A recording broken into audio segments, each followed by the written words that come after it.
খালী পেটত মানিমুনি পাত খালে হেনো বহুত বেমাৰ নাইকিয়া হয়। সেইকাৰণে মই এইকেইদিন সদায় পথাৰৰ পৰা মানিমুনি পাত লৈ যাই আছোঁ। আৰু মানিমুনি পাত আনি মই ইফালে আমাৰ মিনক দুটামান মুড়ি উলিয়াই দিলোঁ খাবলৈ। আৰু তাক মুড়ি কেইটা দি মই ওলালোঁ চাইকেল লৈ বজাৰলৈ বুলি বুগেনভিলিয়া বিচাৰি। কিন্তু বজাৰতো বুগেনভিলিয়া ক'ত পায়, শাক চব্জিহে পাম, গতিকে মই অকণমান শাক চব্জিকেই লৈ ল'লোঁ।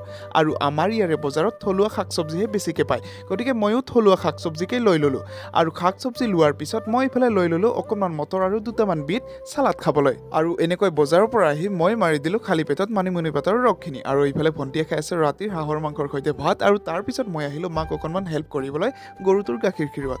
আৰু মাৰ গৰু গাখীৰ খিৰোৱাৰ হোৱাৰ পিছত মই সম্পত্তিকেইটা পথাৰলৈ খেদি দি আহিলোঁ। আৰু গৰু ছাগলীকেইটা খেদি দি অহাৰ পিছত ৰাতিৰ হাঁহৰ মাংসৰ সৈতে ৰাতিপুৱাৰ ভাত সাঁজ ময়ো মাৰি দিলোঁ। আৰু ৰাতিপুৱাৰ ভাত সাঁজ মাৰি লৈ মই এইফালে দোকান খুলি মেলি আজৰি হৈ ল'লোঁ। বাৰু আজিৰ ভিডিঅ'টো ইয়াতে সমাপ্ত কৰিছোঁ। যদি ভাল লাগিছে লাইক কমেণ্ট শ্বেয়াৰ এণ্ড ছাবস্ক্ৰাইবখিনি কৰিব। আৰু যদি ইনষ্টাগ্ৰামত চাই আছে ফ'ল' কৰিবলৈ নাপাহৰিব। Bye bye.